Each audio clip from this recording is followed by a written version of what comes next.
Ok, bună tuturor și bine ați revenit pe acest minunat canal. Astăzi vreau să povestesc cu voi, adică să vă povestesc ce mi s-a întâmplat. Înainte de a începe acest videoclip, vreau să vă zic să aveți foarte mare grijă pentru că chiar se fură contul pe Avachin. Asta este și vorba în acest videoclip. Era să-mi fie furat contul. O să vă zic toată povestea acum. Deci, stăteam liniștită pe Avachin și dintr-o dată îmi vine mesaj de la o fată și zice așa: dacă vreți 150 de K pe cont, dați mesaj la nu știu cine pe Insta și nu știu ce. Și eu i-am dat mesaj la ăla pe Insta și mi-a dat ceva. Stai acolo, trebuia să bag e-mail-ul, codul sau numele contului și parola și să apăs pe câți bani vreau eu.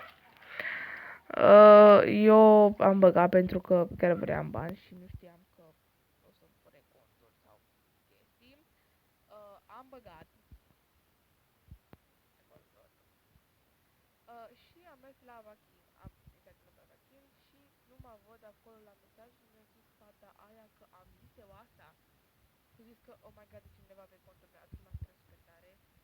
Dintr-o dată mi apare o bulină galbenă. Vreau repede să schimb parola. Îmi bag parola care mi era anterioară și nu merge.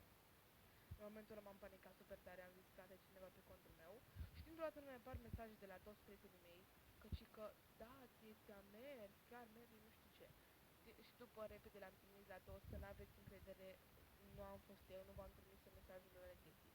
Am schimbat, am avut noroc că n-am schimbat e-mail-ul. Am schimbat eu repede e-mail-ul și gata, nu mai poate intra pe cont. Deci vă rog frumos, aveți foarte mare grijă pentru că chiar se fură conturi. Eu nu știu cine a fost pe contul meu. Nu știu dacă a fost Zuleia aia sau Zulica, habar n-am cum o cheamă, dar vă rog frumos, aveți grijă. Eu am fost tare și ne revedem pe data viitoare. Sper că cu contul ăsta. Bye bye.